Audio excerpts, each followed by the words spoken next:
Mediatech has quite a history behind it, a much longer history than a lot of people probably believe because, the name Mediatech was created much later after the name of the original studio that this was. This studio environment was the premier studio environment for the entire Southwest. That means that major artists have all recorded here. People like Stevie Ray Vaughan did all his records here, and Led Zeppelin came here and recorded, and Elton John, and Beyonce was here. There's just such a long list of things that have happened here. Movies were mixed here that you know about, like part of the Titanic and all this stuff. So because of that, I'm just telling you that the gear is authentic.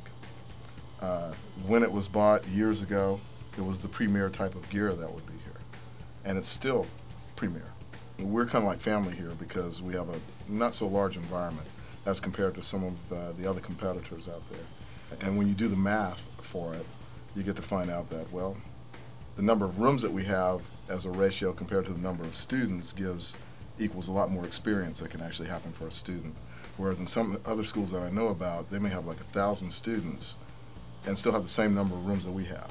So you do the math and you find out that most people are going to be at like workstations instead of the actual recording studios.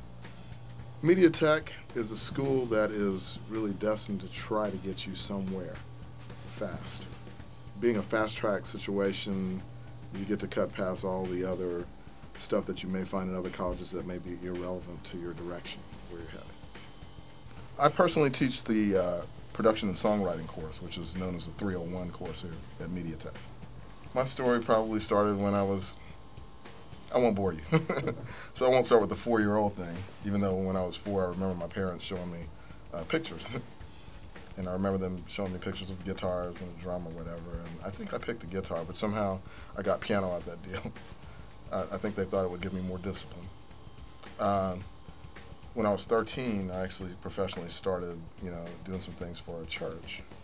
And after working with the church for a while, I started dealing with other bands in my hometown because I was a writer. I always have composed stuff. I started writing for a bunch of groups. And one of the groups that I was in was supported by a producer at the time by the name of Rockin' Sidney. He later on ended up with like a Grammy for a song called Don't Mess With My Tutu.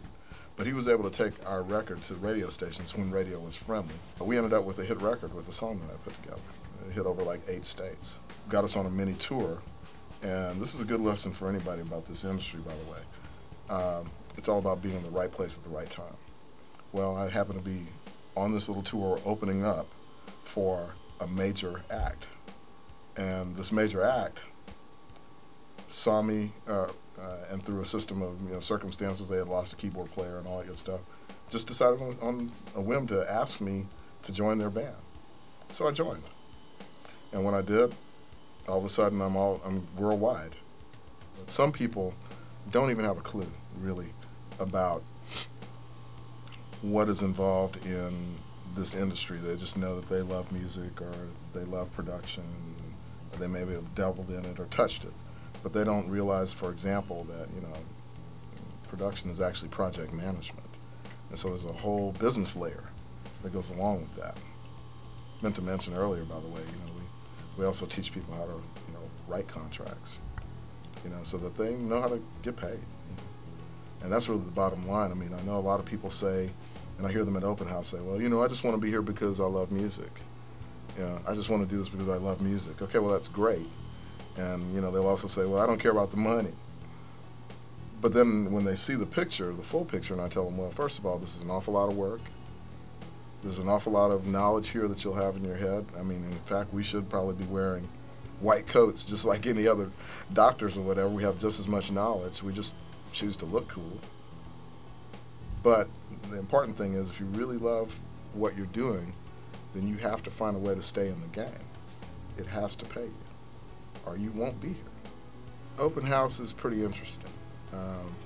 We get to meet a whole lot of diverse individuals that we never would have even imagined would have been interested in something like this.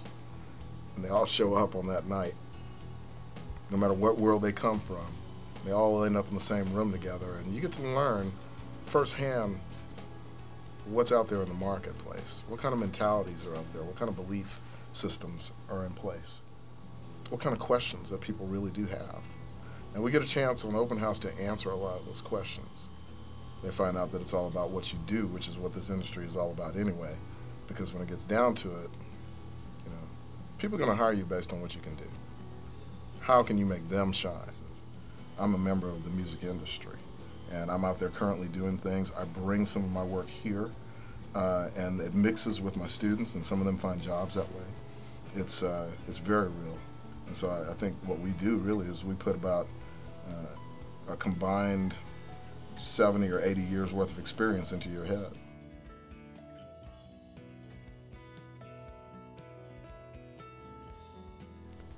Summer Ames, I noticed, is a total package in terms of what the music industry looks for.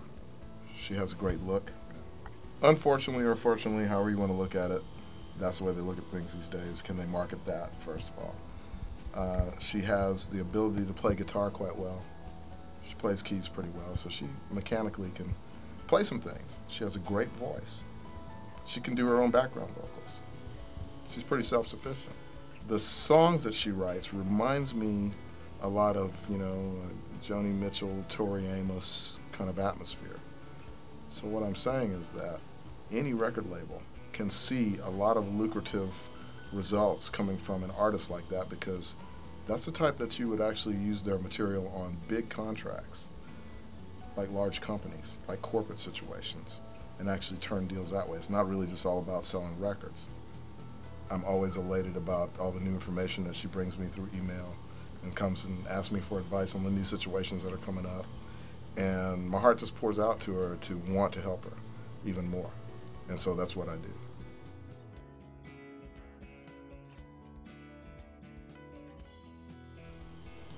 Why Mediatech? Because if anybody can get this knowledge in your head, it'll be us. We have a talent for getting things in your head in a way that you can actually start applying it instead of just something to memorize. Why Mediatech? Because it's a fast track to knowledge.